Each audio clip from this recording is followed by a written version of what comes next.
उद्धव ठाकरे की अपनी क्या खूबी है जो वहां डटे हुए हैं? सुरक्षा कवच है, मुंबई में उनका कंट्रोल है, पार्टी में कंट्रोल है। वैसे भी शिवसेना लीडर के कंट्रोल में रही हमेशा, ऐसा नहीं कि कोई बगावत उस तरह की हुआ है। कुछ कुछ नेता निकल कर गए हैं नाराज होकर, लेकिन उस तरह से कोई पार्टी तोड़ने वाली जैसी बगावत नहीं हुई है। राज ठाकरे भी गए लेकिन वो कुछ कर नहीं पाए। तो ये जो क्या खूबी देख रहे हैं इन 2 सालों में, आपने क्या नोट किया मुख्यमंत्री के तौर पर उद्धव ठाकरे ने क्या दिखाया है? मैं सिर्फ 2 साल पीछे नहीं जाना चाहूंगा मुकेश जी, मैं 97 तक पीछे जाना चाहूंगा। क्योंकि देखिए कई बार ऐसा होता है ना कि हम पत्रकार राजनीतिक विश्लेषण करते हुए कई बार कई नेताओं को अंडर एस्टिमेट कर देते हैं। उद्धव ठाकरे के साथ कहीं ना कहीं ये हो जाता है। उद्धव बाला साहब ठाकरे है, जाहिर सी बात है कि उनसे तुलना कर रहे हैं, यानी उनको बहुना मान के चलना ही है। लेकिन अगर आप 97 से लेके 2021 तक की अगर बात करें, यानी पिछले 24 सालों की अगर बात करें, जब जो कि उद्धव ठाकरे का अभी तक का पॉलिटिकल करियर रहा है, तो उद्धव ठाकरे में आप ठाकरे और पवार दोनों का एक लिथल कॉम्बिनेशन देखोगे। अगर ध्यान से अध्ययन करोगे तो पवार और ठाकरे का लिथल कॉम्बिनेशन यानी उद्धव बाला साहब ठाकरे है। उनमें वो धूर्तता भी है, ये शब्द इस्तेमाल करने में मुझे कोई परहेज नहीं है कि उनमें वो धूर्तता है। वो बोलेंगे नहीं बाला साहब की तरह, लेकिन वार ऐसा कर देंगे कि काम वही हो जाएगा कि जो उनके हित में हो, जो उनको चाहिए वही वो करके दिखाएंगे। जैसे अभी अनुराग जी बता रहे थे कि जो चीजें पवार साहब नहीं करना चाहते थे लेकिन वो भी हो गई, उस तरह की एक्सट्रीम एक्शन भी, जबकि गृह मंत्रालय जो है वो एनसीपी के पास है। देखिए लाइबिलिटी साइड जाती है, फिर अगर कहा जाए तो सत्ता मुख्यमंत्री आपका और सत्ता तो अपने दूसरों के दिए करके उनको काफी क्रिटिसाइज भी किया जाता है। लेकिन देखेंगे तो काम वो जो करवाने वो करवा रहे हैं, उनके हित के काम जो है।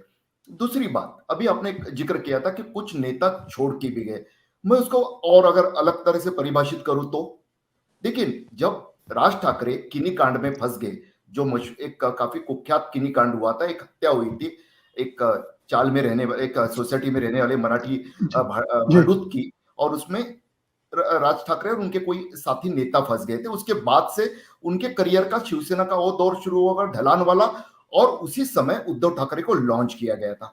उसके बाद से अगर ध्यान में देखोगे, ध्यान से अगर देखा जाए तो मुकेश जी, बाला साहब के रहते हुए ही शिवसेना की कमान उद्धव ठाकरे ने अपने हाथ में लेते हुए, जो नेता भविष्य में बाला साहब के जाने के बाद उनके राह में उनके एक मुखी नेतृत्व में रोड़ा बन सकते हैं, वो सभी नेता कहीं ना कहीं आपको शिवसेना से बाहर जाते हुए दिखाई दे। आप उसको बगावत मानिए या फिर आप उसको उनके लिए उस तरह की असहज और प्रभावहीन या अस्तित्व के संकट वाली स्थिति पैदा हो गई थी।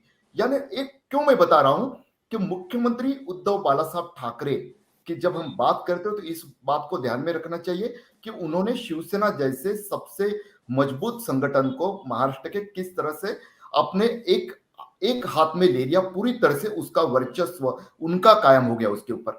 अब आते हैं सत्ता के इसमें, सत्ता के समीकरणों की बात करें, शिवसेना के पास 56 और निर्दलीय जो उन्होंने मंत्री पद और बाकी चीजें देकर जुटा के रखे थे, और जो कि शिवसेना की उनकी नीति है उसके मुताबिक 2 विधायकों के लिए पार्टी हो या 1 विधायक वाली नगर के एमएलए की पार्टी हो, उनको उन्होंने जो शब्द दिया था वैसे मंत्री पद दे दिया, जिसकी वजह से उनका आंकड़ा 63 पे पहुंचा।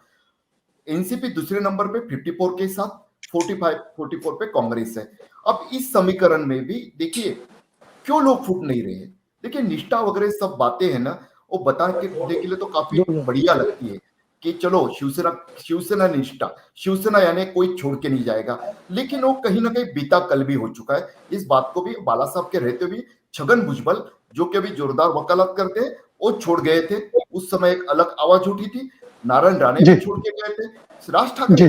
के वो। लेकिन अब इसलिए शिवसेना का विधायक या एनसीपी का कांग्रेस का नहीं टूटता, क्योंकि जो समीकरण बनाया गया पहले, जो एक अलिखित ये बना हुआ है कि अगर कोई टूटेगा और वहां पे अगर जाहिर सी बात है दल बदल कानून के तहत वहां चुनाव होगा, तो 3 का जी। 1, तो जाहिर सी बात है जी। 40% वाली बीजेपी वहां पे जी। 10% भी अगर कोई वोट जुटा के लाता है तो नहीं जीत पाएगी।